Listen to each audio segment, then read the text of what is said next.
Hello, everybody, and welcome back to the podcast. Today, we're discussing society with Ruqayya.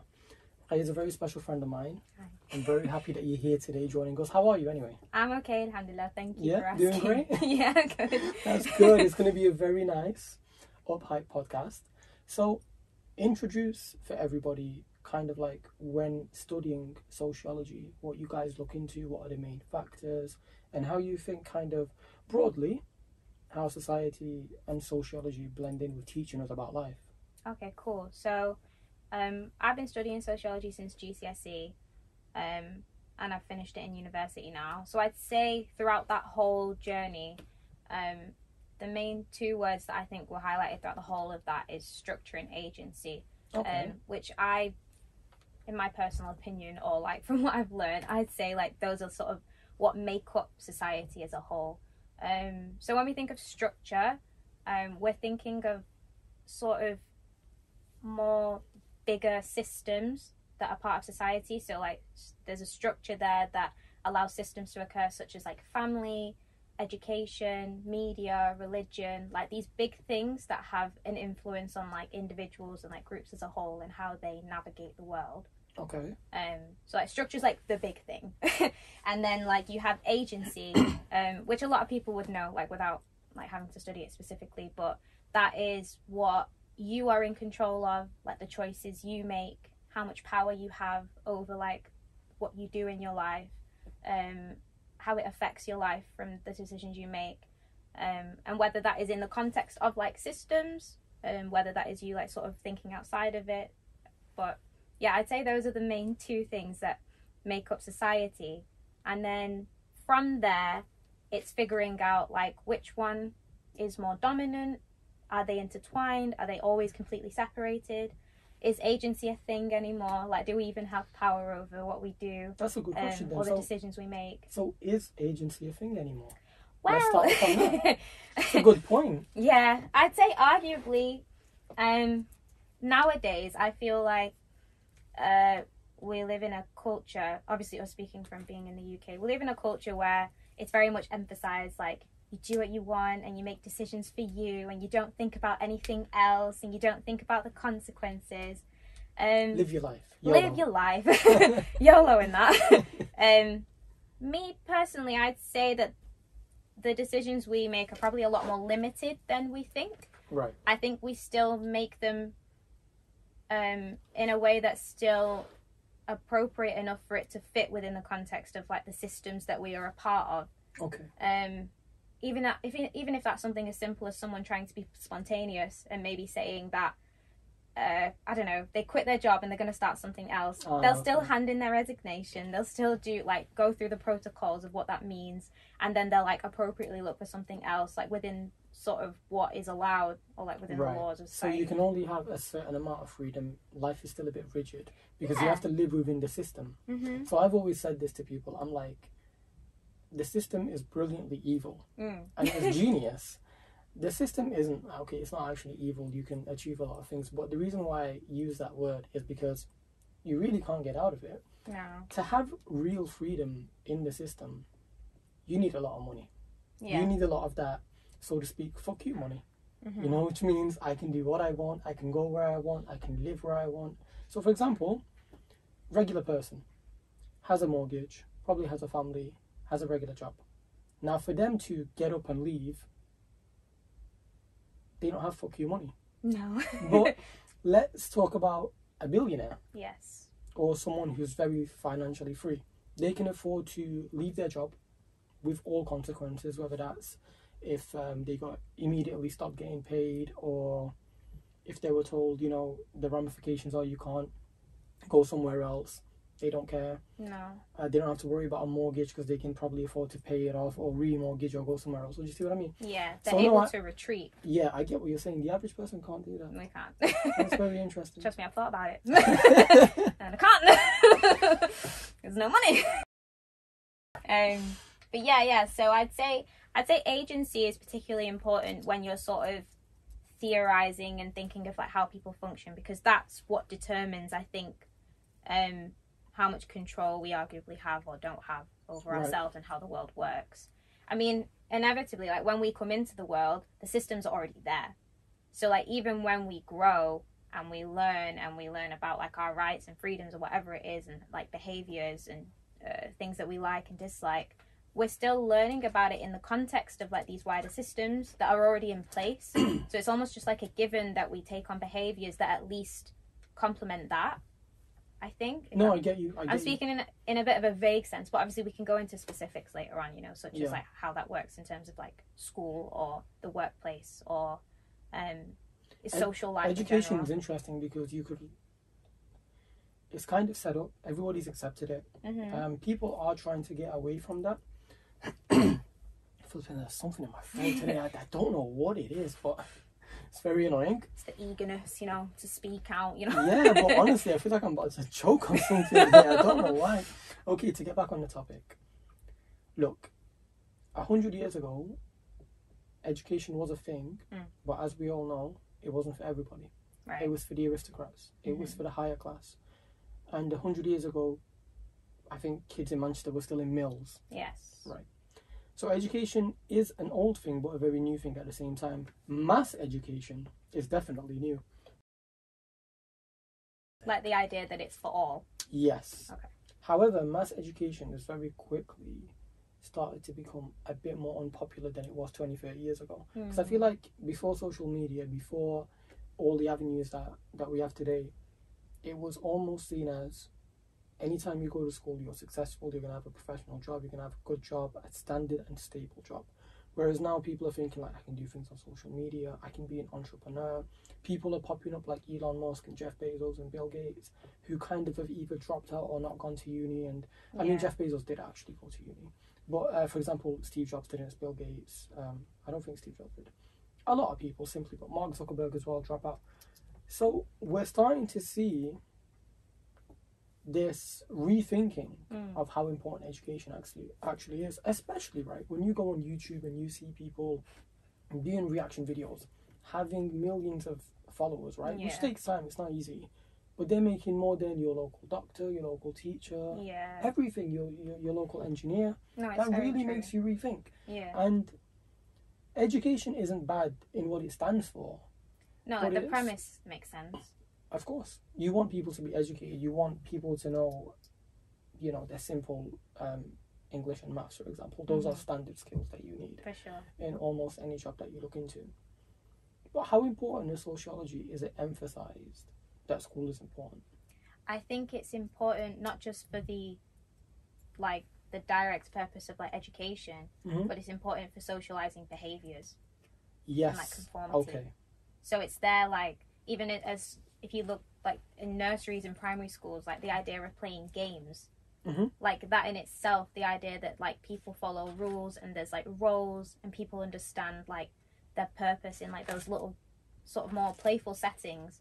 At the end of the day, it's still instilling certain norms and expectations into children for what to expect as they get older in the wider world, just simply in different scenarios, but like with the same sort of rules. So we are moulding people into being good citizens, basically. For sure. I mean, obviously, in terms of the education aspect, like literally learning knowledge and stuff like that, of course, like education it's always offered some form of security. Like the idea is that, okay, like no matter like what happens in life, if I come out of like education with like this qualification, this degree, whatever it is, I am, well, as so to speak, education arguably guarantees us some sort of security in life. Like you will be employed, you'll have a job, and you won't have to worry about living comfortably, arguably. Definition of what comfortable is, Yeah, a lot of jobs are very underpaid, but that's neither here or there. A lot of people in general are underpaid. That's not so much to do with education, it's more about the industry. Yeah. But I want to touch on socialization, like you just said, teaching people how to socialize within society. You know what I think is the biggest part? So firstly, you have the nursery and preschool reception. You're making sure that a child can comfortably blend in with. High school is where it gets tricky. Because as we both know, high school gets tricky because firstly, kids go through puberty, and secondly, now they have social media. So how do you think those two things affect a teenager growing up and coming out of high school? I assume they're having a lot of new experiences as well, alongside the learning aspects of education or whatever, whether that's, you know, their social lives, possibly like romantic, whatever you want to talk about. I think, if anything, that period of life can feel very overwhelming just because there's a lot going on. Like, on the one hand, you have a system, like you have the education there, where they expect you to be on board with them about like what this process is, what's expected of you, and what you need to produce for it. But at the same time, like, especially with the social media aspect, for example, I think people are exposed to so much more than school. You know, I feel like when I was growing up, like, I went to school and I went home, and there wasn't too much outside of that. You know, of course you have your friends and stuff like that. Now I feel like there's so much more going on in like young people's lives that it becomes a lot more confusing as to like where they believe their lives are headed, and whether, as you say, whether that involves like a strict education behind that, because it doesn't have to for everyone, and they see a lot of people online where it doesn't either, and they're perfectly fine. If anything, they're better off. Yeah, definitely.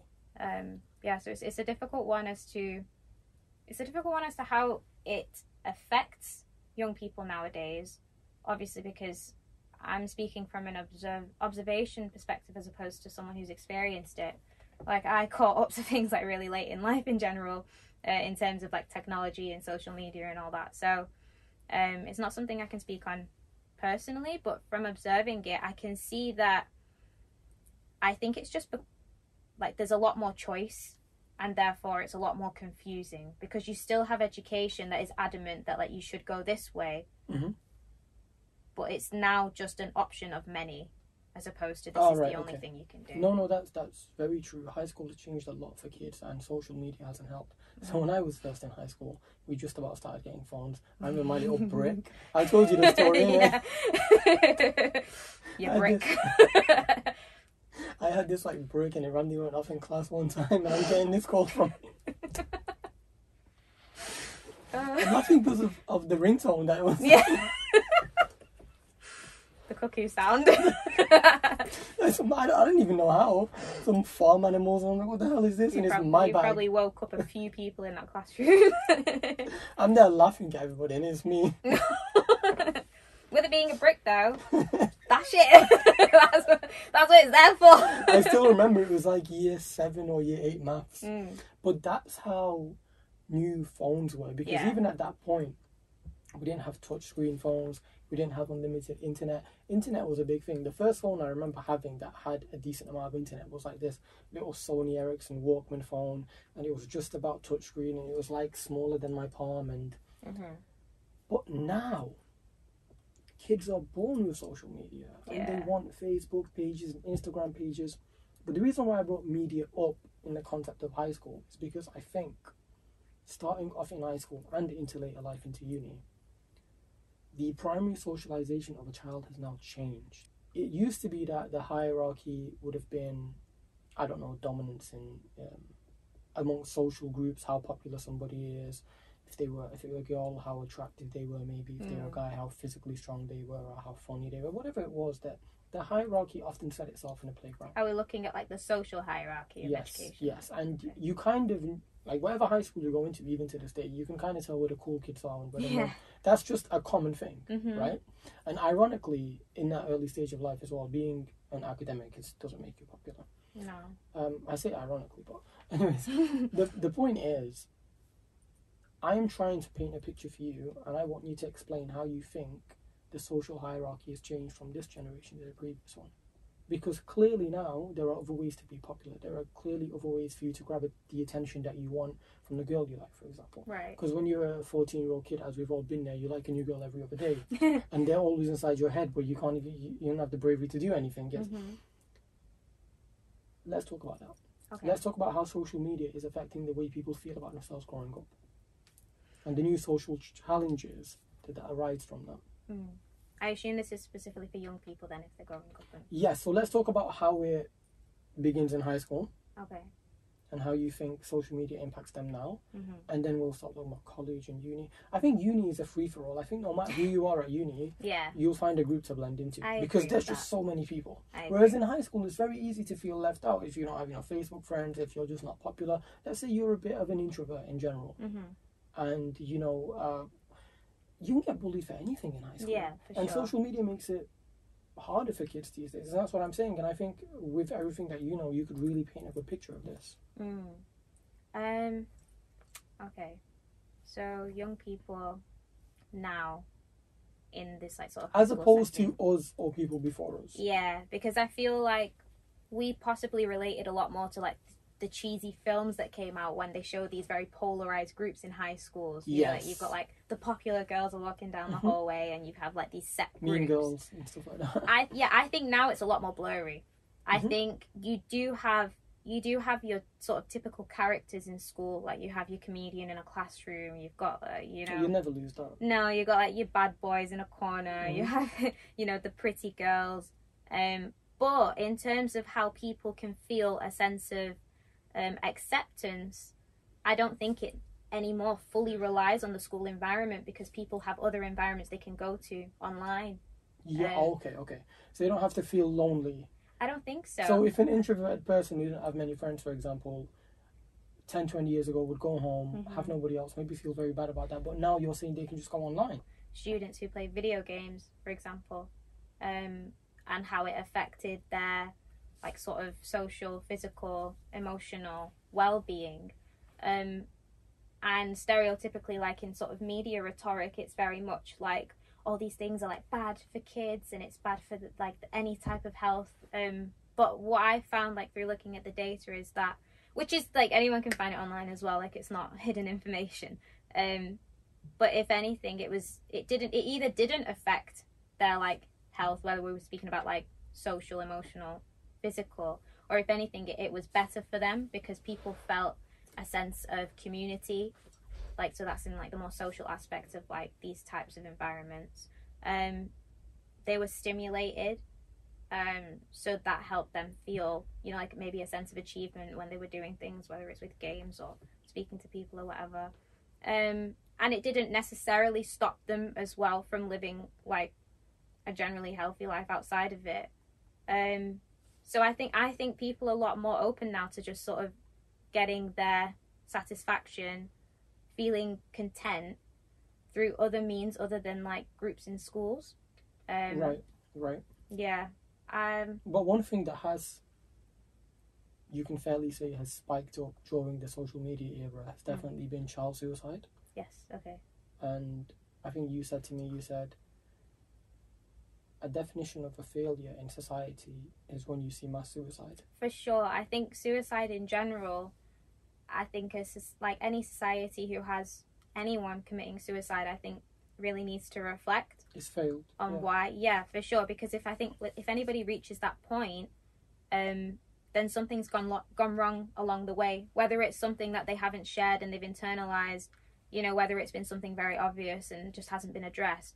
Either way, for it to get to that point of no return, something's gone wrong, and I think it's society and like communities or whatever it is that really need to look at what has, and whether that is through confusing roles that people take on now, people being unsure about what life is for them, where they're going, what they're doing. Do you think there's a lot of social pressure on kids very early? I think so, because they know a lot more. One thing, actually, I pointed this out to a friend recently. I said it with all kindness, but I went through this myself. So just to monkey branch off your point, but to stay on social media, I think all of the awareness factors are also not always as good as you might think for young kids. So I remember when I was first, let's say, conscious of a lot of worldly problems, especially being Kurdish, I found out a lot about my history that didn't exactly make me happy. No. The point is, I was 15, and I think as I started to dive deeper and deeper into that rabbit hole of struggles, wars, inequality, racism, I think I was like partly depressed. Yeah. And the reason I brought that up was because more and more kids are being fed all of this activist information. And I know some people are thinking, well, that's a good thing. Well, but they are still kids. Yes. And I think it's a bit worrying to have a teenager who's already got so much going on in their mind. They're changing, their bodies are changing. They're trying to have acceptance from their friends, right? It's not entirely good to tell them about all the problems in the world. Right. Because I think that really leads to... I think it can partly lead to depression. I don't have the stats to back this up, but it's my observation. No, I agree. I think you become like emotionally disassociated from everything you hear after a certain point, because it's like been an overload of... The way society is set up, right, I don't necessarily agree with it, but kids should be kids. Because if you're going to tell someone they don't have a certain level of independence until this age, well, then don't force the ideas of the world on them either. Right. Now, I'm not saying ignorance is bliss, because it isn't at all times. At times it is, and I can make that discussion of a point. But ignorance in this case is not bliss. Like, for example, if you're a young black child growing up, you want to know about the problems that you could face with stop and search and racism. I'm not talking about that. I'm not saying we shouldn't make children aware of certain things that are going on. Like, I'm just saying forcing too much down their throat, having them sit on Twitter and see problem after problem after problem after problem. I don't think it's good for their mental health. I think they are kids. I somewhat agree, but I don't think it's our choice anymore, because I think they'll find it either way now. It's just too, it's too open. Like, it's out there now, and it's not for us to rein in, because I think, you know, kids are curious as well. If we show any signs of trying to hide something from them, or being like, you're not allowed to be exposed to a certain thing, they'll find ways to go around it, and they'll find out anyway. Like, I'm like, because I have a nephew and he's 13, and some of the stuff he comes and tells me, like, he's telling me about, like, drug gangs in Mexico. He's telling me, he's like, you know, like... He probably looks at that like, oh, that's so cool. Well... more so like, but what's more worrying is when the shit gets depressing.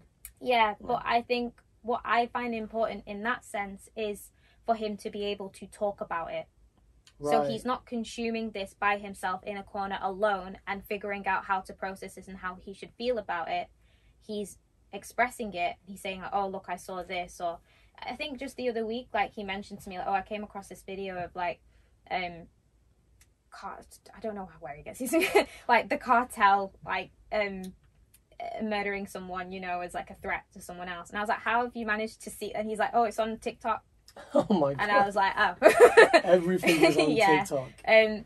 But because he's able to say it to me, I'm then able to maybe give a little bit more context. I'm not going to lie to him and say it's not real or it doesn't exist, because he's not stupid. Kids these days are not stupid. That's one thing. They are. I was naive as hell growing up. Like, literally, like, I didn't know anything. Knowledge isn't understanding, but we don't have to get into that. Yeah. But I think what it is that they see through adults a lot more these days. That's what I'd argue. There's more transparency. Yeah, because I arguably think, even as you said, like, kids should be kids, but sadly, like, they grow up a lot quicker these days. I think responsibility raises you. So whether that's small things like having a pet, having siblings to look after, being the man of the house, a lot of kids have to do it actually because their fathers might not be there or their mothers might not be there. I think that's how you grow up. Right. That it's not necessarily about what you take in, because kids are like sponges. Yeah. But knowledge is not understanding. That doesn't mean that just because they know about what goes on in the cartel in Mexico or what goes on somewhere in Africa, that they're necessarily intelligent. I think they're as intelligent as what they are exposed to. But to truly understand and get the ramifications of that, you have to have experience. You actually need to live life. That's why I'm saying, to an extent, perhaps it is a good thing to maybe protect kids, whether it's from online abuse or online tragedies or just things that are going on all over the world. Because yes, they can take it in, but how they deal with it, they've not been through that phase of life yet. And I'm probably talking from experience, because when I was 15, I'm not going to talk to you about this. I'm an only child. Right. So in comparison to your nephew, for example, who comes and speaks to you. You're looking around. Yeah, I was like, how am I going to talk to you about these things? I didn't even have my cat back then. Even Kitty wasn't around back then. But you see what I'm trying to say? So I think it's a good topic that we touched on. I do think it's important. But yeah, let's segue. Let's go somewhere else. So we've touched on media. We've touched on education. let's talk about families and how they're being reshaped. Because now we Okay. have same-sex marriages, we have a lot more single-parent households. How does that affect society? How does that affect kids? How does that affect their grades? Okay, cool. So, to have two parents in a household, married or cohabiting, the children still do better at school than if it's a single parent household. However, they tend to do worse, generally speaking. They tend to do worse only if there's been a form of disruption whilst they've been there. So, like, if they were born into a single parent household, it's less likely to affect them because that's normal. Oh, they'll be used to it. And there's no disruption there. Oh. Sadly, like, a lot of focus on like single parent households and how they're like apparently incompetent.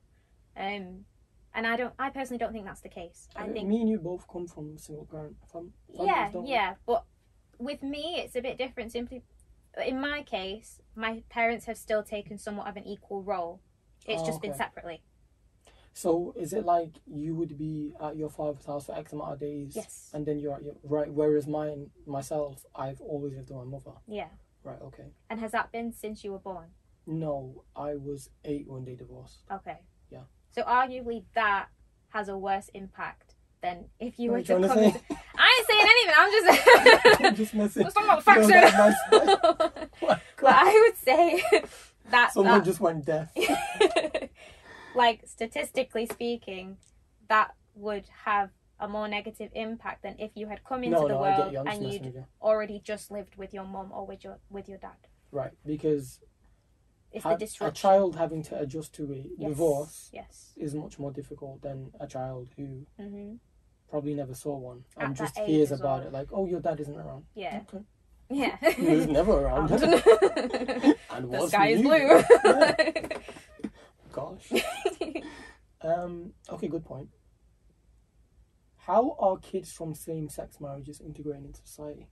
I don't know much on that from a data perspective. I don't think it's an issue. Is that issue. because there aren't that many to begin with? Possibly. Same-sex marriage hasn't been legal for that long, even in the UK. No, very true. I don't, as far as I've seen from like my own encounters. No, I'm joking. Actually, in my high school, I think there was one girl who was in my religious education class, and she was raised by 2 women.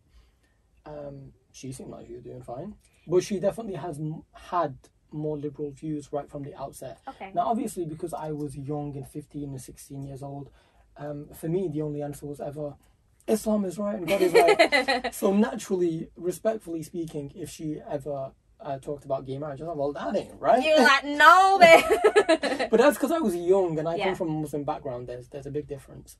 But yeah, it hasn't been legal for that long. Very surprising, right? Because we live in the UK. Yeah. You'd imagine. The UK hasn't been very Christian for a long time, I don't think, either. So I'm surprised that it took that long for them in general. What were they doing? They were just being stubborn, that's all, in my opinion. But yeah, to be fair, I think based off of what I said before, I don't think it's a problem when it's even like same-sex couples. It's whether it's disruptive to a child's life. So if you have like a stable, like same-gendered parent household, like if everything's calm, then it shouldn't be a problem. No, I definitely don't think same-sex is a problem. But where it might be a problem, I think, is the playground. Okay. Because, look, here's what happens in school, as we all know. When you're different, you're singled out. And teachers can tell kids all day that there's equality and so-and-so can grow up in a same-sex marriage. Kids are still going to find a way to isolate that situation. So I think that's where maybe the adjustment needs to take place. And that's why I guess in some primary schools they're trying to teach kids about same-sex marriages from a really early age, which isn't going down well with the religious crowd, as we know. Yeah, I remember all the news reports about like people protesting outside of schools. I think it was Birmingham, right? Yeah, probably. There was a school in Birmingham which I think in primary school, very early, like year 1, year 2, they were reading to them books about basically a child having 2 mothers or 2 fathers, and it was outraging the Muslims. Yeah. It was outraging the Christians. So how do we integrate it without causing outrage? I think inevitably it will be integrated, and it probably has to be integrated as well. I don't think that's an option, because at the end of the day, I don't agree with children from those households being treated as like rogue and an anomaly and being a target. They're just kids. Because they're just kids. Yeah. They're just kids. Yeah. So if it does mean like making children within a school environment aware that like these types of households and parents exist, get over it. There's a little like message to the parents. Yeah. Then it should happen. You know what, right? Just to push back on it, I'm not saying you're wrong, but it is difficult. If you're somebody who's in their 30s and 40s and you've been, put religion aside, just generally speaking, lived in a quite world, conservative. living in a world Yeah. where you just never saw that, you're not used to it. I just think it's not easy. It's not. I think It's easier said than done. That would be my defense of the people out there who don't want to embrace it. yeah, I think you can have those views in your own household. You Mhm. can think what you want in your own household. You can teach your kids what you want in your own household. When it comes to a public educational space, Everyone needs to be accommodated. I think so. Okay, so then, So it's up to the parents. Like if they're that triggered by it, they should address it within their household with their children and maybe clarify to them like what their beliefs are versus what maybe wider beliefs are. but you can see the problem, right? Because kids are incredibly impressionable, Yeah. especially in school amongst their friends. Mm-hmm. So what ends up happening is unfortunately the child might not listen to the parent as much as they would like them to, especially if their social group, even though they're not conscious of it, but subconsciously they're adhering to a social group even at a young age. If their social group is for same-sex marriage, for example, the topic at hand, then at home the Muslim parents might not like that. But do you think then in the long run what might happen is that more and more religious institutions might... So do you know like how a long time ago all over the Western world there were a lot of Catholic schools? Yes. I mean, even to this day there are many There are Catholic still schools Catholic within schools, the UK. yeah. Do you think that we'll start getting Islamic schools as well? And because of things like this, because it's a big deal for certain people in the group. And I'm not here to tell you who's right or wrong. I can neither sit here and say that same-sex is wrong or right, because there is no right or wrong answer here. No. It's you and your personal beliefs. It's about how we integrate them. But I think what might happen in the long run is we might get a lot of conservative thinkers Right. out of the public system. Mm-hmm. But then that causes division. So there is already places like that. I don't know how much. This is why we have an expert on. It's not an expert. I just drive past the school. I just know it exists. Seriously, someone's going to go definitely. Sorry. No, what I would do is I would just go like that a bit. So All laugh right. now. Ha ha ha. Okay. Right. It's not that deep. Listen, if my laugh or Rakhiya's laugh is too loud, just turn it down. Just turn it down. Turn it down. Just turn me down. I'm talking nonsense. No. Turn me down. No, you wouldn't talk nonsense. Is yeah, KD, look- actually, Pardon? speaking about driving fast, is KD grammar an Islamic school? I'm not sure. Yeah, I'll find out and I'll double check with you guys next time. That's your homework. That's my homework. I'm going home today, but that's your homework. Well, I already have to edit it. Look, I think religions in general, they're not obliged to conform or to adapt, adhere, to changing, like whether it's like public opinion, sentiment, or the direction in which Yeah, they've been the society same goes for in general. centuries, mate. Yeah, like literally. We ain't changing for you. No, we're not changing. Like, especially like coming from an Islamic perspective, it's like like we have the Quran. There's at no point is anybody gonna like change it up. You know what I mean? And nor should they have to. Nor should they have to though. I don't know where my mind was going when you said they have the Quran. I was gonna say it's done. Represent. Oh no, my brain is. I'm so sorry. It's okay. I see I'm just gonna that. be like, oh, no, move this away. Yeah, no. So Oh, they're gosh. not obliged to change their religious views, but I think if you're living in a country where a certain thing has now become the norm, Mhm. you cannot fully shield your youth from it. No, for sure. No, you're 100% right. You Like, can't. you just can't. You Like, can't it's just not practical. actually. But when grow- they're adults, it's not practical. No, I get it.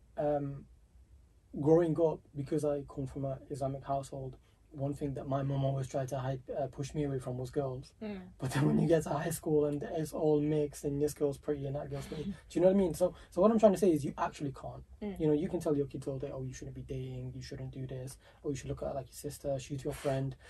Kids end up dating, kids end up doing shit. Kids get about.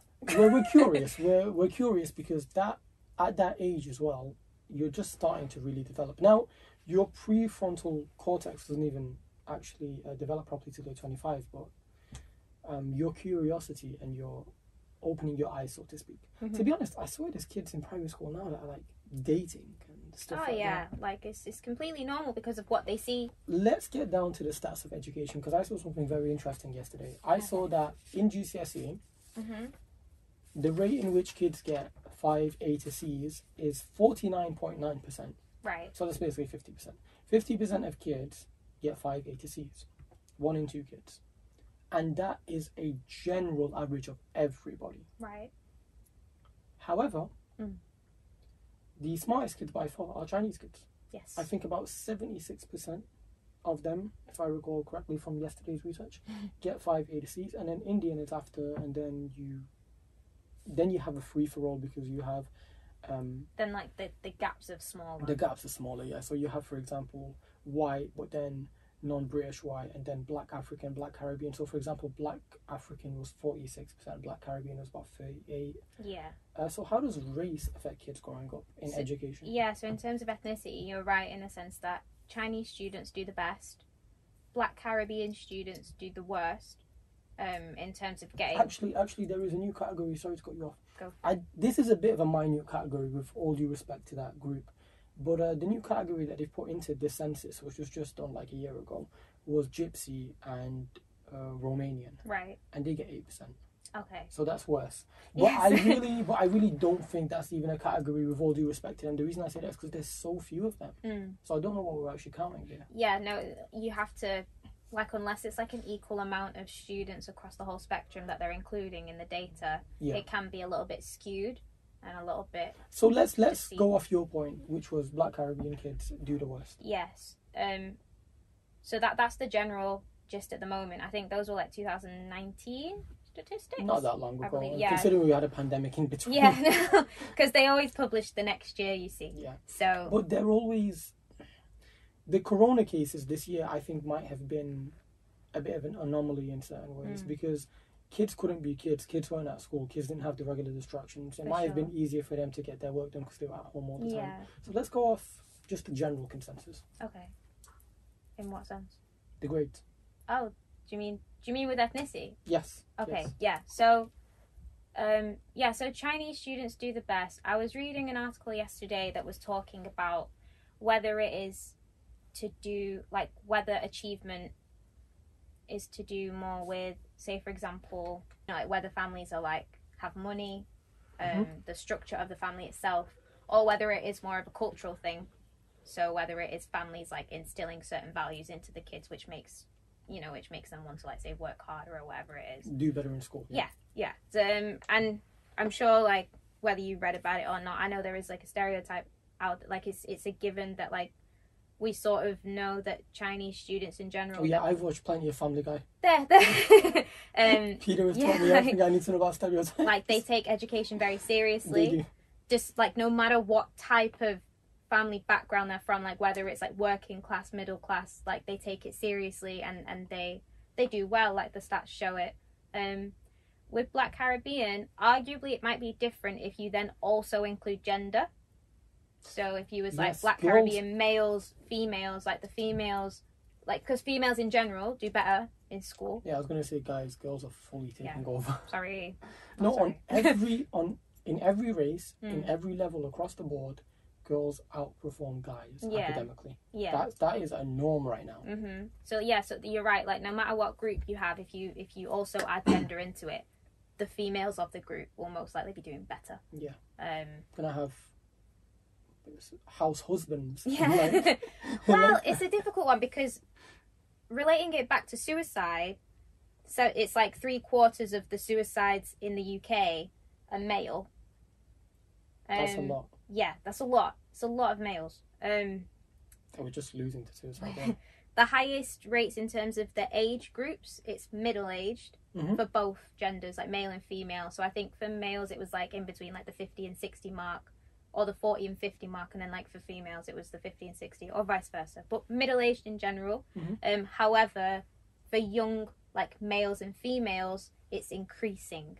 Yeah, it is increasing. Yeah. But a lot, like I say, there's a lot of males who are resorting to like that, which once again goes back to like a failure of society. But with that, I wanted to talk about it just because it's like with males especially, and you being a male, like maybe you can talk about I didn't say I your own experience. I identify as male. Yeah, thank you for clarifying. But I would say a lot of that comes down to how, I'd say in the past, you know, whether you want to say like 10, 20, 30, 40 years, how fast society has that like... long, so Have you not? Come on.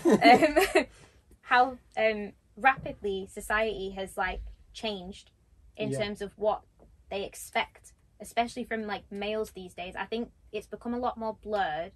I think you still have circles that expect what we call like a traditional male, and that's like what deems you as successful. It's very ironic because the same girl that will say things like "I am independent and I don't need a man" will be like, "You're paying on a date." Yeah. So it's like, no, but once it's like it's just become very confusing. And I'm not saying like that progress is bad, but I think from a male perspective, that you can vouch for it or go against it, I think they've sort of, a lot of males have been left in a position where they're now trying to figure out what makes them successful as males, as individuals in life as a whole, and to other people. So I think, to go off your point, a lot of males are being raised with the impression that they will be the breadwinners. When I was growing up especially, that was the general consensus. That is changing, okay. But also bear in mind that immigration is increasing to the UK, and a lot of those people bring their values, which are often religious, which often go back to conservative views. Yeah. So actually what you have is a society that's going more and more liberal, but with an influx of conservatism flowing in. Not in terms of votes or whatever, but general perceptions. So as England, as the UK and the West is trying to filter through these new ways of thought, the old school of thoughts are still coming back in. And then there's the general Muslim growing up remains conservative. So just because you're a second or third generation Arabic or Kurdish person in Manchester doesn't mean you've lost your values because you were raised with them. Yeah. So it's actually getting more and more difficult to funnel these things through. Right. Now, we talked about information. When there's too much at once, the brain gets overwhelmed. And it's the same thing for people. When you're telling them too many different things at once, they get overwhelmed and they don't know what to do. And that leads to the confusion. Maybe that's why, one of the reasons why guys are committing suicide much more, because you're being told to be the breadwinner, be an alpha, take care of yourself, take care of everybody around you, look good on social media, and the perception is that if you don't look good on social media, that you're not doing anything right. Well, if you didn't post it in your story, you didn't go there. Do you know what I mean? So change is good, but too much change at once causes chaos. And I think that's what's happened, or is happening. It is happening. Yeah. What always ends up happening is, with humans, is that we don't like the idea of listening to each other. So if we actually look at the modern day right now and things that have happened in the last year or so, if you look at the right versus left, the left are crying out to be heard, the right don't want to hear it. So then, the only way to really get heard is to go out there and cause absolute anarchy. Right. Whether or not you support the left movements, you can't deny that some of the things that happen with trashing businesses and so on and so forth, this is not good. That's not good for society. You want a certain level of peaceful protesting. Right. Because without peaceful protesting, you get into violence and then the other side retaliates and now we're beating each other up. So that's not healthy for anybody.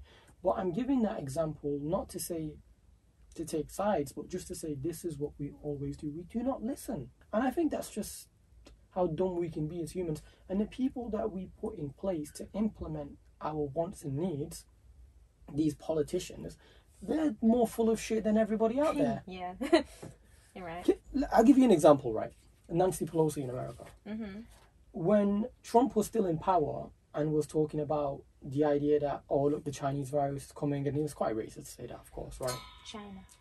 China. that was quite, yeah, like you got the... China. Like, the point is, at the time, Nancy would come out and be like, no, go out there, celebrate this and celebrate that. It is racist. We can't be cutting off flights from China. They are our... You know what I mean? Yeah. Next thing you know, Biden is in power and everybody now has to get a vaccine. Everybody now has to wear a mask. My point is, that's a pure example of how someone that you elect is polarizing.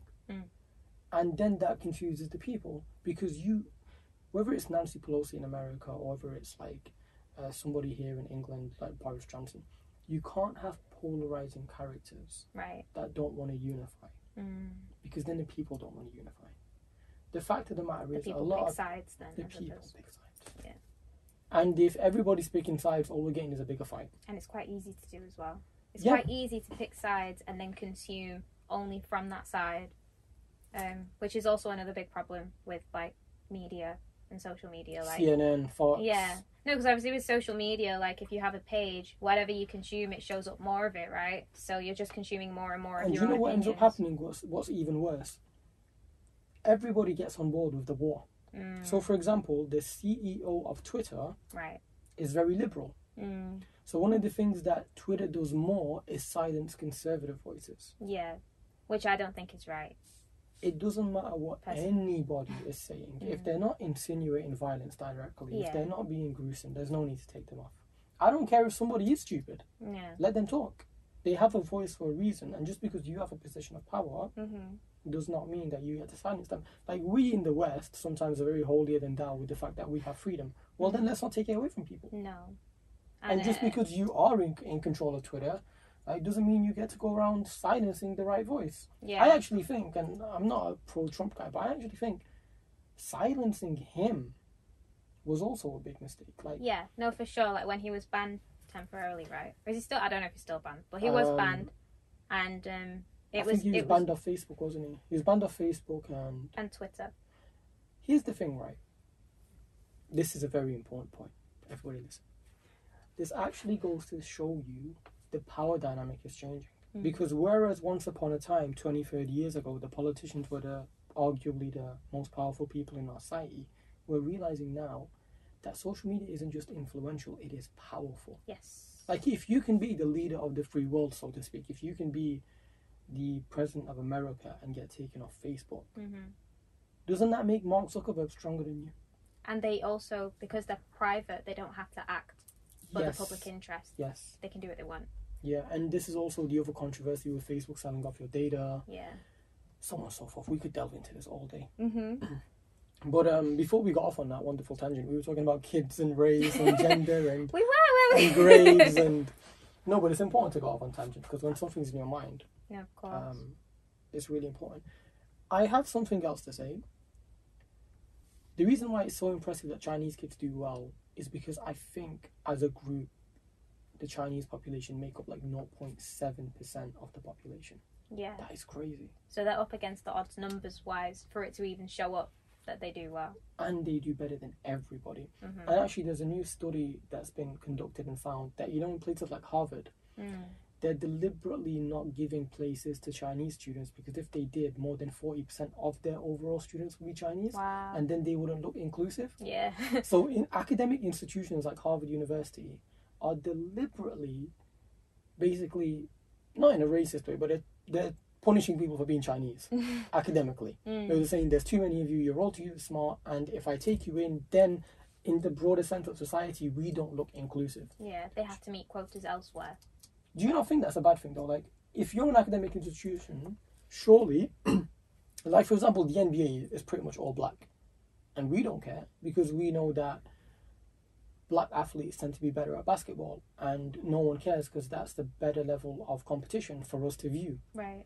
And the NBA is a fair playing field. Like, for example, Luka Doncic, if I pronounce that correctly. I don't know how I've not pronounced it. He's one of my favourite players. Oh, no. But, like, he's European. He's obviously white. And he's doing really well. And because the NBA is fair, you know, he's getting all his credit. The media talks about him, so on and so forth. And I know we shouldn't be comparing education and the NBA necessarily, but my point is, in a fair system, excellence comes through. Right. Now, if Chinese kids are doing better and they deserve more places at Harvard, so be it. Why should you be taking that away from them? You wouldn't take it away. Like I said, you wouldn't stop black people from going into the NBA. Who cares? If they're better, they're better. Right. When Barcelona were at the height of their success, most of their players were Spanish. No one stopped anything. No. So why does education feel the need to be more inclusive forcefully? I think because it's arguably or theoretically it's supposed to be accountable to all. I think with sports there's more of a consensus that like the best will get through. Personally, but isn't Harvard a private institution anyway? So why does it have to? Because I think they care about it. I think they care about looking inclusive enough to inclusive. There's one. Yeah, no. I think it's like unis are full of shit these days. Yeah.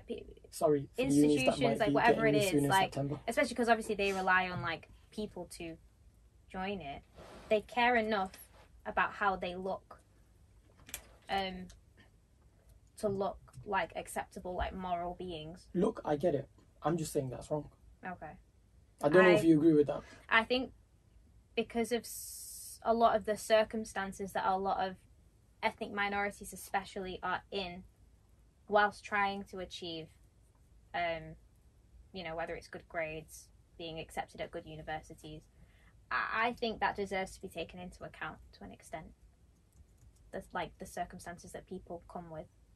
Okay, so you think that you would make the argument that Harvard is right to limit the amount of students that come in, even if it is taking away merit?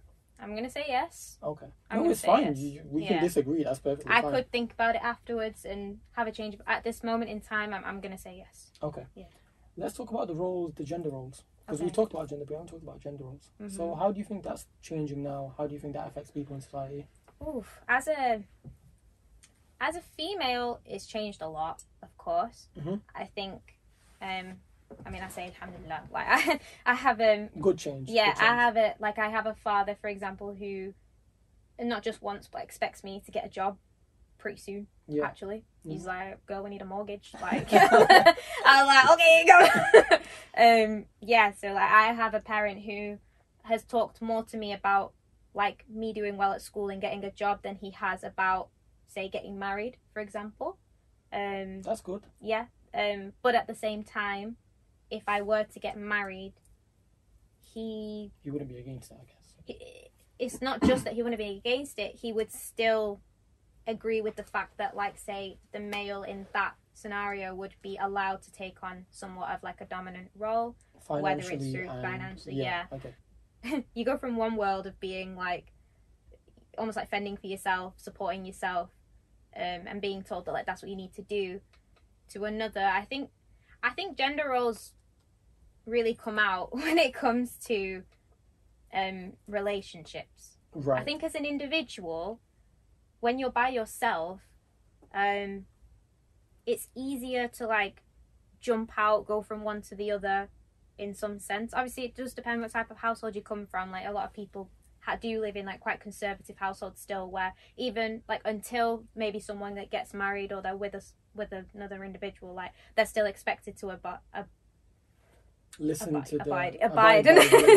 by cultures, norms. And yeah. But I think the discussion becomes really important when relationships occur, because then it's like you want to take on roles that complement each other, that complement the relationship, but what those roles are is now arguably very debatable. And I think it does come down to what the individuals both want for themselves and for each other. You consider the fact that, like we said, girls are doing better academically, and most jobs come through academia, don't they? So what ends up happening is, with a lot of couples these days, the girl probably earns more than the man. So that probably creates a bit of ego. Once again, it's a little bit confusion for the guy, because if they're told growing up, like, you have to be the main breadwinner, they grow up and they're not. The girl is financially slapping you over the face. Which I don't believe they should do. It's not a case of like rubbing it in someone's face. No, I'm just messing with you. I would like that to be normal, personally. Like, I personally, if I was to get married in the future, then it's like I'm more than happy for both of us to work. I just see it's just more money in it. So like, why not? It's easier to get the mortgage. It's easier to get the car you want, everything. So especially in this day and age, like, what are you going to do at home? What are you going to do at home anyway? No, exactly. You know what I mean? Yeah. I mean, being a housewife is not an easy thing, contrary to popular belief. Yeah. There is a lot to take care of, especially when they're kids. Mm. But the fact that there are daycares and there are schools, Yeah, of course. there's less need to always be home. So it's better if both people are working. I think from a personal perspective, until kids come into the picture, I'd be happy to like be working full time alongside a partner. Sure. When kids come in, maybe that's a different conversation. I know personally I'd like to stay at home if I had children. Yeah, chill with the kids. Yeah. Chill with little Ruqayya. If it's if it's financially viable to do so, like I would like to. I think But I wouldn't. You get maternity leave and stuff like that as well. But at the same time, I wouldn't put pressure on a man to make sure that is doable. Like if it's not, and they're doing their best, like it's just not. Like I'll pick up my weight. Something else that also happens is a lot of times the grandparents come into the picture Yeah. and they can help raise the kid because they're getting into that age where they don't want to work anyway. Yeah. So for example, in your case, you might be like, well, hi mum, can my child stay with you like 5-6 hours in a day instead of going to a daycare with a stranger? It can be your grandma. No, of course. That's the support system that you have. So that's really good. Yeah. But yeah, in terms of roles in general, I think it really just comes down to speaking to individuals nowadays because it's so diverse. Like I've spoken to like so many girls in my life in general, and like and they all have different ways in which they picture their futures and what they will do with them. Yeah, some just want to get married. Some just want rich guys from the Emirates and like they're good. And you know what? I was like at one point I was like, this doesn't sound like the worst idea. It doesn't, does it? I was like, look. Like if I can be funded, then it'll be fine. But no. Some people in all seriousness, sorry, move the microphone. Oh, I just leave for a second. He's gonna leave. I've actually left. Oh no. Hi. Yeah, no, like some people are fully like, that is what I want to do, and they're completely comfortable with that, and they would find that completely fulfilling. To be honest, I probably know some guys who would like to be girls and live that life. Yeah. Listen, everyone wants to live that life.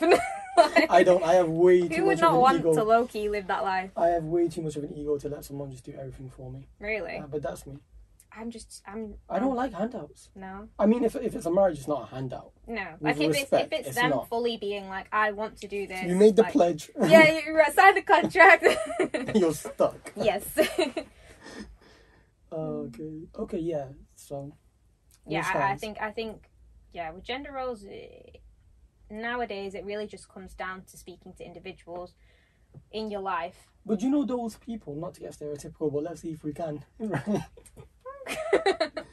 Those people that you speak to that generally want a rich husband, is there a certain group they belong to? I'm trying to ruffle some feathers here. Well, it's quite common for them to wear a hijab, so I don't know if that gives it away.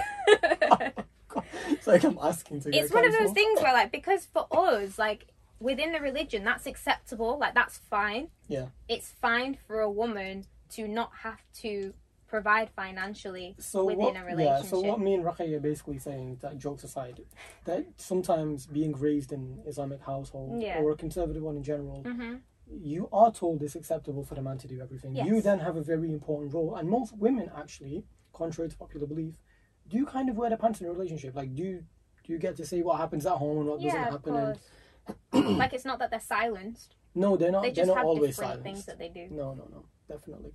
But it's interesting to pick up on that because that might be a more religious and a conservative outlook, because being raised in the West, let's say you come from a non-religious background, right from the get-go, it's like you're a girl, you're independent, so on and so forth. You don't need a man, all the usual stuff. Yeah. I can't do this. I'm not going to try. Use it. I was going to, but I don't want to get it wrong. Not on a podcast. All right. But specifically, when we talk about gender roles, what do you think the difference between gender socialization causes growing up? Because there are a lot of people out there who want to make sure that we stop the stereotype of having kids playing with cars and girls playing with dolls. What do you think about that? I think to an extent I agree. Like, I can't imagine having children and like looking for toys specifically because like I've had a girl or a boy. I think it's more like, what's my kid gonna like what are they enjoying? That's what I'd base it on. Sorry. yeah, it's a difficult because people still do it. It's still very much like you watch TV, toy adverts come up, and they're very much like a lot of them are still gendered completely. Like it's still like pink dolls, girls there, boys, action figures, like like different colours there, whatever it is. Probably blue and Blue, something masculine. like black and orange and all this, all this madness. Yeah. I'm thinking of Action Man right now. That's probably why I'm saying those colours. Memories are coming back on. Yeah. Seeing all the Action Man. I'd never actually liked Action Man growing up. I don't know why. There was something about him, I just didn't like him. Wow. I was more of like, what did I like? I mean, I liked you consoles. do you, but... No, I liked consoles, I liked Spider-Man, I Yeah. liked Deadpool, I'm a low-key take that a little bit personally that you Oh, did wow, okay. Action Man like that in front of me. I'm like, okay. Well, might have to get him on the podcast to defend Rethink himself. choice to come here. But yeah. So I think it's still very normal for people to do so. Right. But once again, as kids grow up, they're exposed to a lot more nowadays from a very young age. Like I've seen like flipping people who just can't. I say people, like children, babies who like are close to walking and they already have their own iPad or whatever. Yeah, so I'm just forget saying, toys. like especially with YouTube, like kids Technology's YouTube, taking over. kids especially. I don't think they see the gender aspect of that as like a barrier. It's when older people then come into the picture and they tell them actually like there's limitations to that based off of like gender or whatever, which we don't necessarily need to be there, but if they're saying that to the kid, then it's like naturally they could, people believe it. I actually agree with you, and this is what I wanted to point on. It's very man-made. It's very socially constructed. Yeah, for sure. Now, okay, look, I am of the opinion, and these days I have to say that because I might get in trouble. I am of the opinion that there is a big difference between males and females. Right. And I am of the opinion that those are the two genders that mainly matter, right? Mm-hmm. With respect, okay, don't kill me. And the point is, you are 100% right, because what ends up happening is the boy's told not to cry, the boy's told to toughen up, the boy's told to beat the other person up, the girl is told to be pretty, the girl is told to be quiet, the girl is told to help out around the house. I literally saw this. So a family, I won't get into too much detail because they might listen to this and be like, you this does. But the point is, I know a guy who literally was raising his child in that way. And by the way, he has lived in the UK for many years now, maybe 10, 12 years. He's obviously not integrated. And when they were over at my house, this is what they always did. The boy would trash the whole place and get cushions and smack them around, and the girl desperately wanted to play. Right. You can tell she just wanted to enjoy some things with her brother, little brother. Forcefully put to the side every time. Wow. And he would whisper in the ear and be like, "You're a girl. You have to be sensible. Right. Interesting. You have to be cute. Sit next to me. Sit next to your dad." And this girl, who's like 5 years old, is being forcefully... Here's what I think. If you're an outgoing child and you want to play, it doesn't matter what your gender is. Mm-hmm. Go out there, scrape your knee, play. But where I agree with you and where the problem lies is when you deliberately try to mold a child into something that they're not. Yeah, I... Because this has been my criticism of school. You're always molding kids into academically astute students when they aren't. Yeah. So we shouldn't do it at home either. No. Do you know what I mean? No, I get that. And some people still do, sadly. I think, it is a shame. It's a shame just because, as you say, like with children especially, they're learning, if anything, just to express themselves and figure out how to vent out, curiosities that they have. Yeah, they're socializing, they're playing. They're not thinking about gender. You could argue, arguably, you could say they can that hardly they use come the into toilet at that age. like they come into the world as somewhat blank slates. From definitely. a sociological perspective, like we'd say, it's like blank slates. They do. Look, here's the thing. And everything animals and humans have certain innate things that, let's say, okay, there are certain things animals and humans can do even without being taught. So, let's say theoretically, there are probably studies that have been done on this. I just can't remember any off the top of my head. Let's say a child was born and the parents weren't put in place so that, something was feeding it milk. Maybe it was a lab research or whatever. But growing up, you would still see certain things that the child does that is innate. Yeah. Okay? So, for example, my cat, I got my cat when she was very tiny, which means she was separated from the mother. Yeah. Right? I didn't know this, by the way. My vet told me. Yo, I'm dying today. But the point is, right, to get back on my point, my cat still, even though separated from the mother really young, still knows to chase flies and squirrels and birds, knows what food is, knows where she stands in the hierarchy outside when it comes to the food chain. She still like with cats, you just give them litter and you train them to go there. What they do isn't necessarily taught; it's innate. However, gender constructs, I agree, aren't always innate. Getting kids to play with, getting girls to play with dolls and guys to play with Action Man or Spider Man, isn't always gonna turn up unless you enforce it. However, I think that's the interesting thing. I think you should raise your kid in the sense that you just put the toys out there and see what they like and see what they do.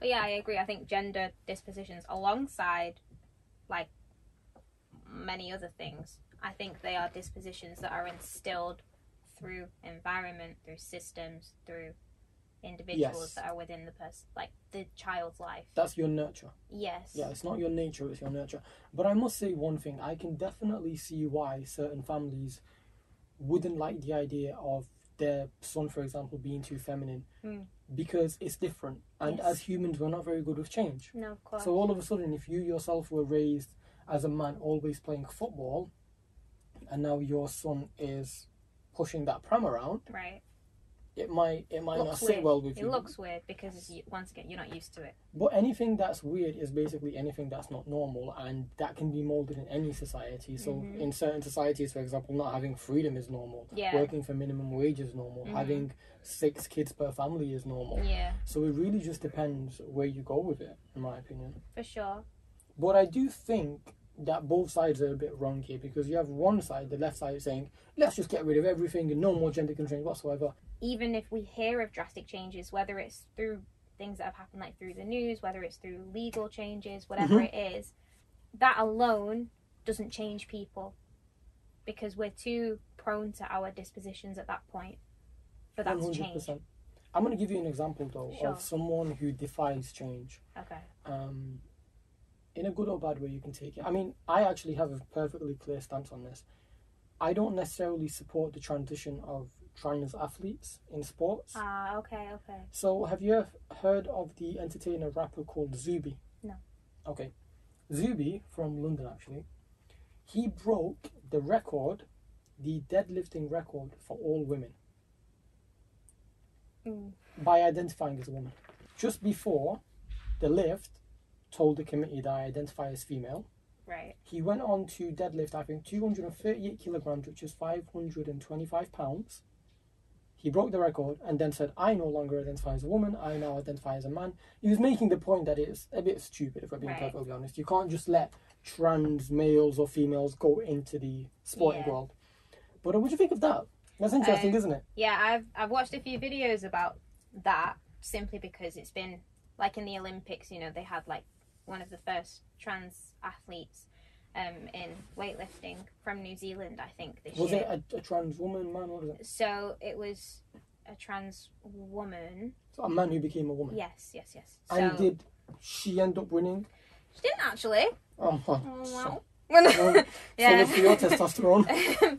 Like, I get why they are trying to bring trans athletes into the picture, because, of course, for a trans person, if they fully within themselves, like, they feel comfortable with the label of female, and that's what they want to be seen as and identified as, naturally, if they then want to go into sports and they're looking at both genders, they're like, well, I'm going to go into the female one because this is who I am now. I get it. You can see where people like myself have a problem with it. Biologically, sadly, no matter what transition you've gone through, you still have the advantages of a male body. Yeah, a wider bone structure, more testosterone. And also, men are on average taller, physically stronger. These are all facts. Like, for sure. Get the average guy, compare them. I have a solution for you though.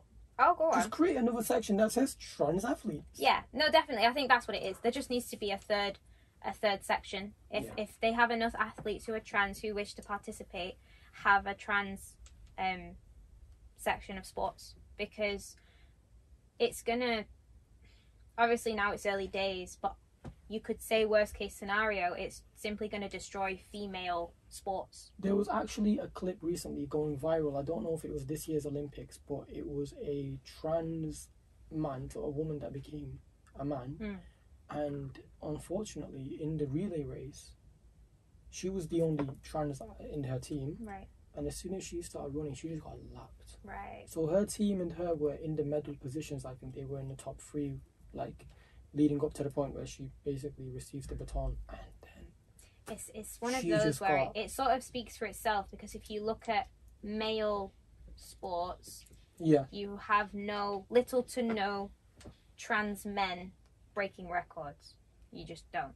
Whereas if you look at the female sports, any trans athletes within those ones, they're all doing well. Like, they're doing very well. Yeah, look at Zuby. Zuby did it, and he talks about this very publicly. He's on Yeah. many podcasts, including Joe Rogan's, Patrick Bet-David, all of them. Yeah.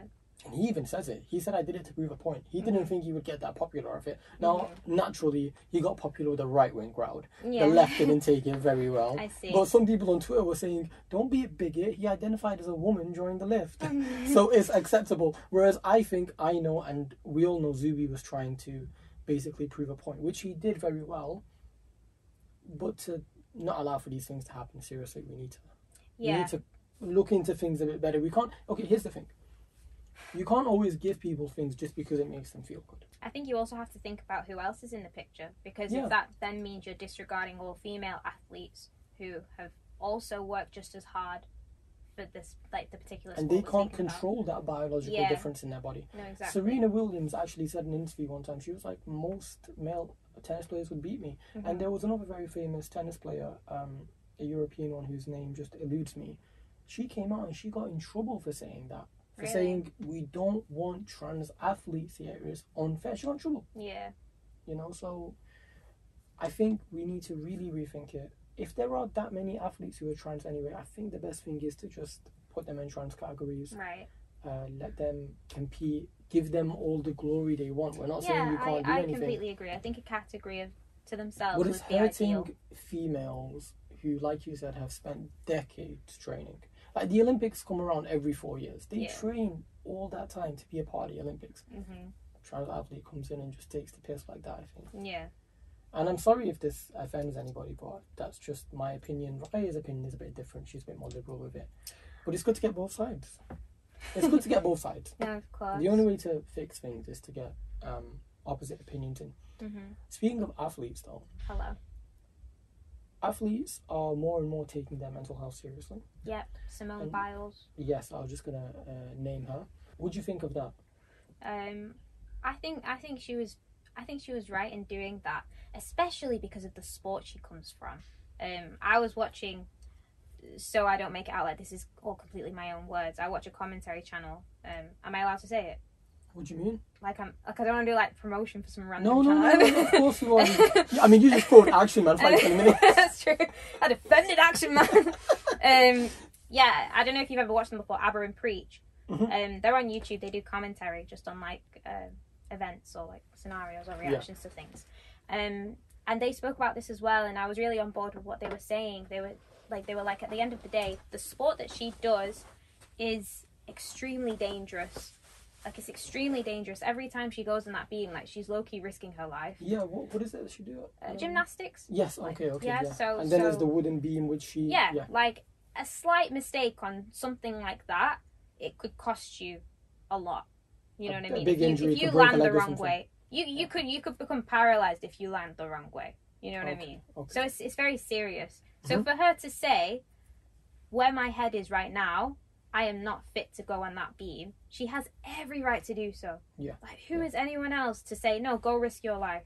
Like, it's not right. No. She, of course, like, she herself will know. Like, I'm sure she's the most disappointed out of everyone. Like, I don't get why people are so worked up about it as if she's okay with it. I'm sure she did go back to the Olympics after that. She took the break from a few of the finals and then she went back. And it's like, you know what? If she felt comfortable at that point to do it, then let her go and give it a go. But if it's her life she's risking, then she gets to decide when she wants to risk it. I don't want to give too much of the opposite opinion because I'm completely in agreement. Go for it, just for argument's sake. Just I for don't your mind. argument's sake, the only thing I am going to point out is she is representing the country. So do you think, in a sense, that if certain people are disappointed, it was not so much because we think that she was wrong, but because it would have been nice for her to win a gold, because she Yeah. probably would have won a gold. I get that. I just find it very difficult then when the person saying how disappointed and upset they are is a middle-aged man sat with a beer belly on the sofa, complaining about it as if they've ever moved in their life at all. I think in a world where we glorify freedom so much, we should just let people be. Yeah, I mean, Sometimes we just need to let people be, honestly. for sure. I mean, kudos to anyone who can and is able to push through certain injuries, whether it's physical or mental. Like I'm sure everyone who enters anything in life has some sort of baggage that they're dealing with along the way. Yeah. But if somebody chooses not to, because they've like analysed the situation and they're like, I'm not putting this certain thing at risk today, as you say. And if like, the team is agreeing, like the team doesn't have a problem with it, yeah, for sure. Why do you as the media need to get involved? It's like someone's child, for example, being allowed to do certain things, and the other parents like, well, why? And you're like, because my kid. they're not smoking. No, you know, they're not doing anything too bad. I'm just saying exactly. that under my roof you can do this. I have a question for you. Sure. I know we touched on marriage earlier. We did. But I have a very specific question in relation to girls. Right. Why do smarter girls get married less? Smarter, like girls with higher IQs, get married later or get married less altogether? Why? Let me think. Interesting question, though, right? Yeah, no, for sure. It's interesting. It's an entire conversation, to be honest. And I think there could be several reasons, more than which I will probably mention. Is marriage stupid? Well, no. No, I don't think so at all. I think the idea of marriage and being in a union is wonderful. In theory, it's great. Up until you're sick of each other 2 years in. All of a sudden, it's not so great.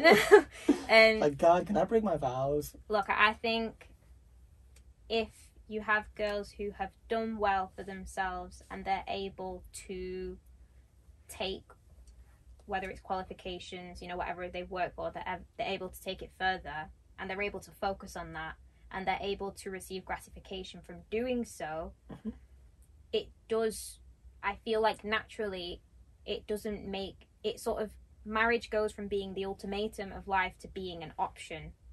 Right. I think that's what it is. It's just like I have other things that I can focus on that bring me gratification, that bring me, satisfaction. You might still want to be married and you might do that maybe, as you say, later on in life after you've received gratification from a certain field or the environment that you're in at the moment. But it doesn't have to happen necessarily, and it doesn't have to happen as early as possible either. No, you're 100% right. Also, maybe because they're in a comfortable position, and I'm not saying this in a negative way, even though the word sounds negative. You can say it whichever way you they like. might become more picky. Like, they might be more okay. See, that's something we need to touch on as well, but we'll get to that in a second. And I'm saying it for a reason. I'm not saying it in a negative way, because if you have certain ideas of what you want and you won't settle until those are fulfilled, it's your right to do so at the end of the day. I think you're right. I don't think anybody should settle. In general, that's not just with girls. It's like, I think anyone, if you know what you want from a partner, you know what you want from life, and you know what type of person will work in that, and you're not coming across people that do, why settle if you're still doing okay? So do you think that, going back to the question I asked you, do you think it's career oriented? Do you think it's mainly women who are established in good careers that end up getting married later for that reason? Possibly.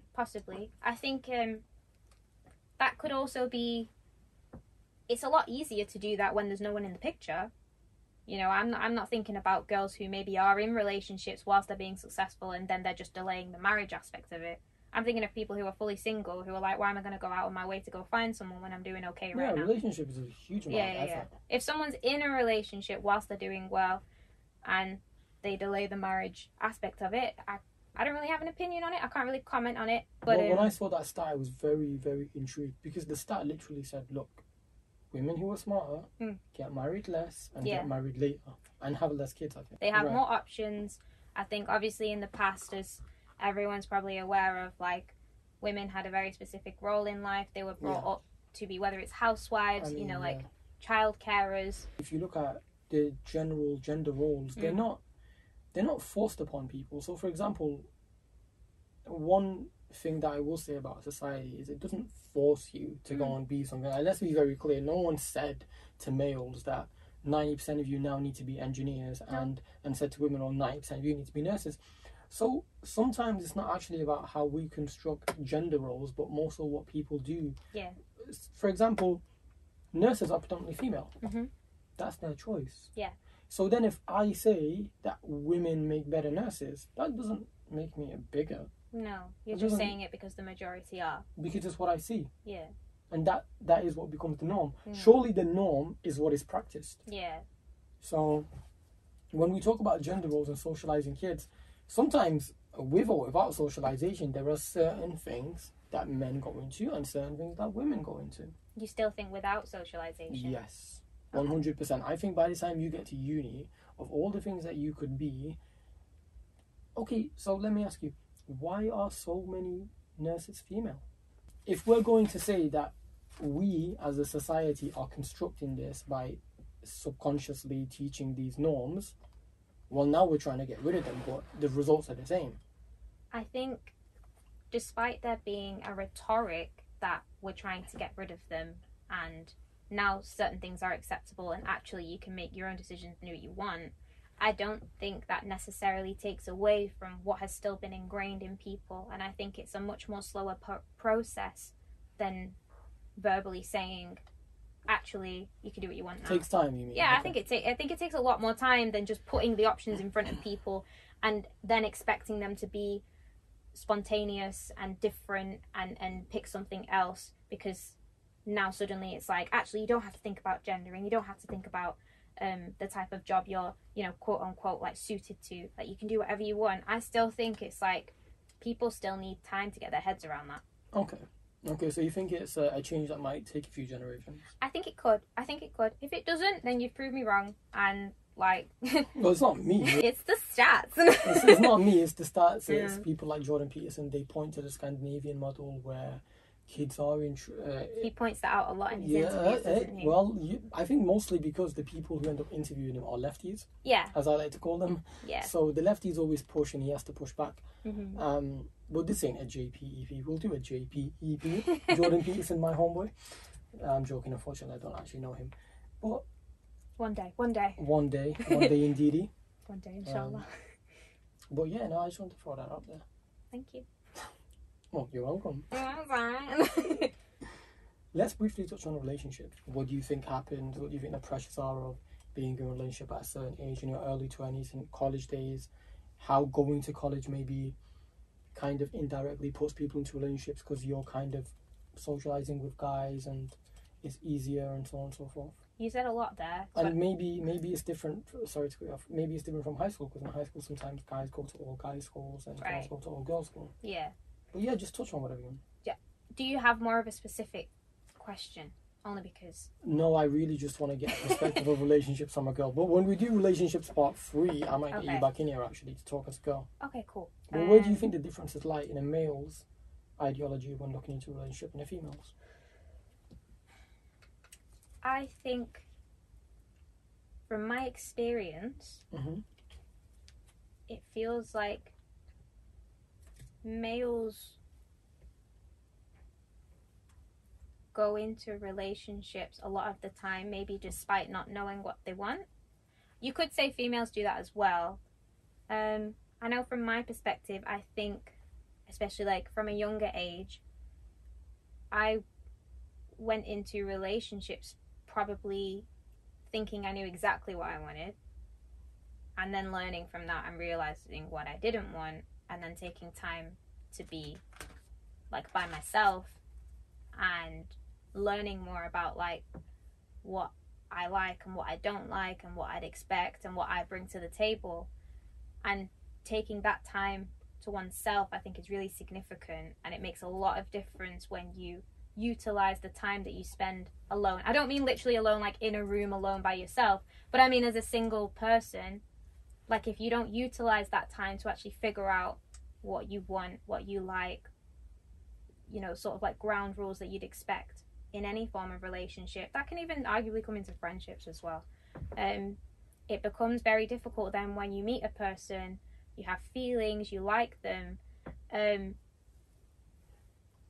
that becomes the priority, Okay. and you're unable to also, or like simultaneously, put in the groundwork for it based off of like Building how you a good feel. foundation. Yeah, I Okay. think basically when you're young, personally I think it's more difficult to build a good foundation because you've had less experience in life in general. Yeah, you don't know what's as important until you kind of go through it. Yeah, I can't speak for males as such, but I know like for females, Males are different. You know what I think? I think a lot of males, young adults, think sexually above all else. Okay, cool. So they're thinking from a physical perspective. I actually think that, well, okay, look, you could say there's two types of relationships growing up. There's the on and off, we're in a relationship for a month, 2 month relationship, and then there's the I actually think I love you, and now we're here for a year or two. But I do think this could be said for girls as well, but I'm not going to speak for girls, but I do think for guys, a lot of the times if you ask them in high school or in college what girl do you like, it's most likely the most attractive girl. Yeah, for sure. So whereas I think girls are like that in high school and college as well. Yeah, I think. Well, I think girls have a crush every other day. Like switching crushes like handbags. Well, I don't know. It depends. I mean, for the later years of high school, I went to a girls' school, so there wasn't too many guys to look at. There was none actually. No, but like I remember this specifically because some of my closest friends in college were girls. Yeah. And believe me, they had crushes every other day. Yeah. Okay, I get that. And that is also a physical thing, because whereas it's like you're just looking at people. Yeah, a guy wasn't always like that. Most of my guy mates, like in college, again, college is the talking point here. When they liked a girl, like I remember this one guy, he liked this one other girl for like a year. She ended up dating someone else anyway. Deary me. So an entire year. But the point is, the opposite could be said about my female friends who liked a guy for a month and then were like, I kind of like this one, and this guy talks to me. For girls, it was also easier to get options because through things like social media, guys were messaging him every other day. It's madness with options. Like, I think options have really affected how people think. I think everyone seems a lot more temporary because of it. Replaceable. That Beyonce song. Yeah.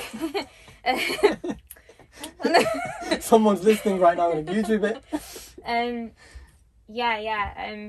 Because as you know, like I don't have like your typical social media. Yeah, you're actually not on social media. I've always noticed that with you. Yeah. Since I've known you, I don't think you've ever had Instagram. But at the same time, you know people who have, and you know the difference it makes. Yes, of course. Like I've seen a lot of, like, speaking from a girl's perspective and speaking to girls as well, there are a lot of girls where, as you say, like, people have options, and sadly I feel like it takes away from the meaningfulness of potential relationships, because you go into it not too worried about where it could go, what could happen, because you could just try something else the next day or the next week or and the next unfortunately month. People aren't meals. No.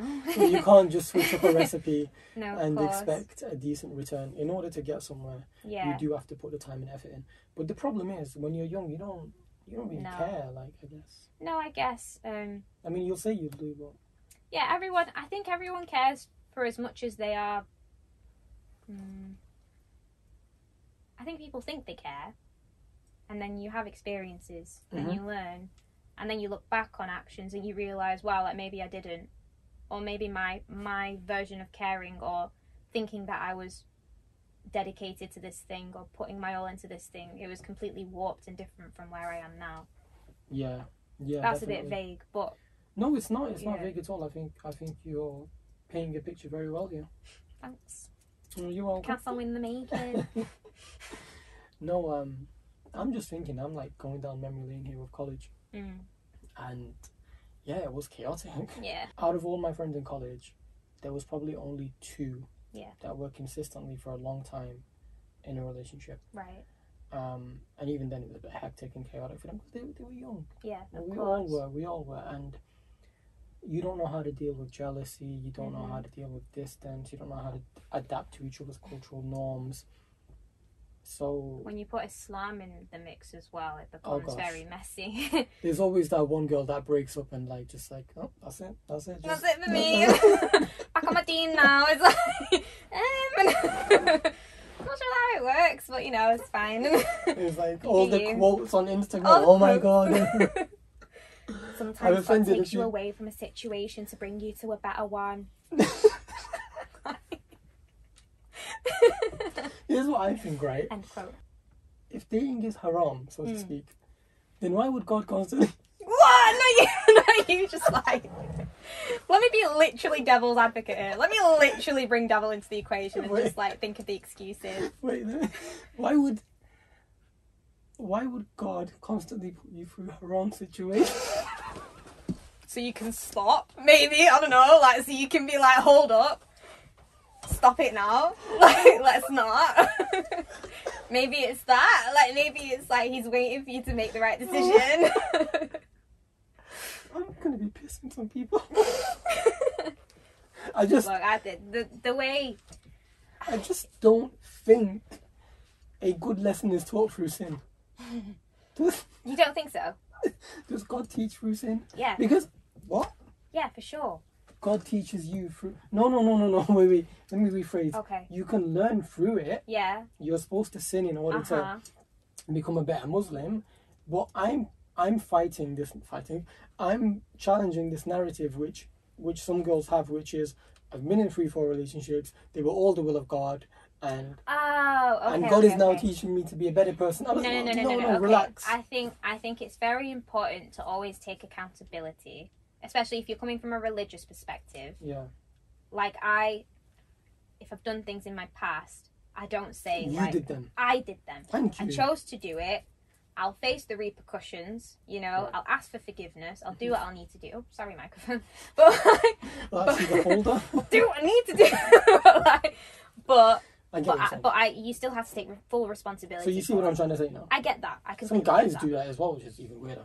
But No. Yeah. I think you have to own up to the fact that it was your choices and your decisions that brought you to certain situations, haram or halal.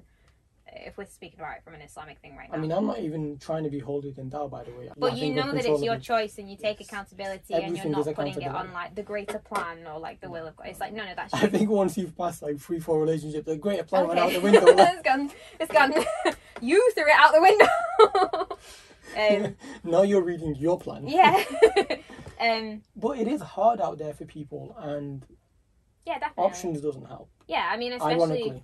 Like when I was a bit younger, it's like I'd look at, you know, say relationships and guys, and in your head you sort of make it out like, well, it's my intention to make this a good situation, and it's my intention for it to lead to marriage, and it's my intention, like intentions, and like I get intention is important, but I think sometimes it's an excuse as well.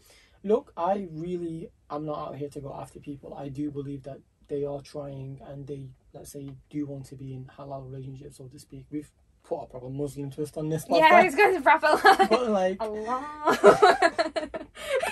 Goodness sake. Not the Islamic. We went from gender roles and liberal thought. Sprinkle in some. Yep. More like spiritual. Behind the ear, though. Yeah. Oh gosh. Yeah. Look.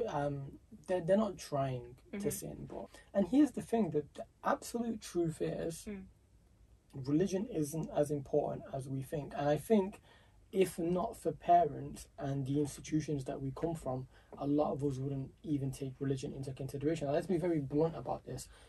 I'm not a practicing Muslim at the moment. Right. I think I'd like to be, but I also think the reason why I would like to be is because I know it would appease a lot of people around me.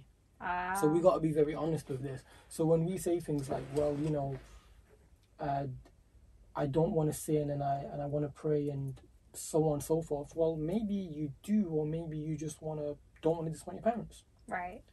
And that happens from a young age. I remember this one time. I had this one friend. I think he was this. Every person went through this growing up Muslim, but he was telling me like he'll get in trouble for not praying. So we'll just go upstairs, do a roly-poly, come back down. Bang the ground a couple times. Yeah. Just for a card, so 4 times. Do you know what I mean? And yeah. Yeah. It happens when you're an adult, it happens when you're younger, because the fact is, the people around us, the people who raise us are very important to us. Okay. So I think talking about relationships and not having haram relationships, that's primarily what it comes from. I don't think so many people are concerned because they pray 5 times a day. It's more about, well, I have to take this person back to my parents. And they kind of have to be a bit religious. And I have to be a bit religious. Ooh, okay. And we still have to get married and do these things in a mosque and, you know. Okay. And you think that's the majority? No, definitely not majority. but a huge chunk. And the reason Okay. for that is because we are now in a, is the word secular, right? Yeah, We secular. are in a secular society Mm. where religion doesn't matter as much. Right. So walking around acting like it does is a lie. I think a lot of us when we're young, I mean, you can feel free to disagree. I'm already going to get a huge ton of people that disagree with me. I might have to edit out the last 15 minutes. Yeah, I think I disagree in the sense that I think when you reach a certain age and you're able to fully comprehend and understand ideas and understand What that, age is that though? That's very vague. I think it depends. It depends for an individual. I'm not gonna do the whole stereotypical like with girls it's earlier and with guys it's later. It's like no. Take responsibility that? as soon as you.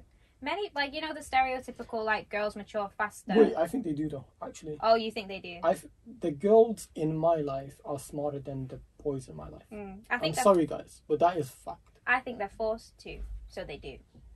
In But what I sense? think That's if interesting. males were forced to in the exact same way, I think we would reach a point of like equilibrium where it's like everyone's maturing at the same pace. But we don't because for males like when they do wrong, I think girls are You like think they're buttered up?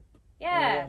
Oh gosh, like when you Like the favourites are boys. I will say one thing culturally, boys do tend to be sometimes not prioritised, more loved. You can say yeah, and it hinders their growth. Or arguably because they don't face. Sorry to cut you off. They Go don't face the turbulence. They don't. Adversity builds character. When you hide people from adversity, one way or another, is going to diminish their character, or it's going to slow down the progression of it. Yeah. Basically. Okay. No, like I know, like growing up as a girl and being surrounded by like many other females, it's like it's instilled in us like the consequences of every little action we make, especially in public, especially outside. It's like anything you do can be and will be criticized by like the people, whoever they are. Still not figured it out. Don't think anyone's figured People out. want you to do I don't well. think anyone's figured out who these people are on the outside who are apparently out to get Oh, us you for can like ask DJ every Khaled. mistake we they don't want you to succeed. But yeah, like I think it's instilled a lot more for girls to be a lot more aware of the decisions they make, taking the repercussions of anything you do, and also maybe say for example if we're talking about it from like say a guy and a girl doing certain things together and then it being exposed, eyes are a lot more on the girl and how she's tarnished Yes. and how she's no longer, you know, like legitimate, whatever you want to call it, than it is the guys. The guys are able to sort of get over it a lot quicker. They're almost admired for getting around and stuff like Yeah, that. and it's a madness. It's not good. No, it's not good at all. That's why definitely next time we do a relationships podcast, there needs to be a girl present because there's certain perspectives that, I mean, I know that and I've said these things in previous podcasts, but the perspective is different when you actually have a female here. But guys, we do have to wrap up. Thank you very much, Ruqayyah, for being here. I No love the worries. podcast. It was really enjoyable. Yeah, I hope it's enjoyable to whoever listens. I think people will ask for you to come back on. I think people will love it. And yeah, that's it. Great. Thank you. Take care. Like, share, comment, all the usual stuff. Yeah. See you soon. Bye.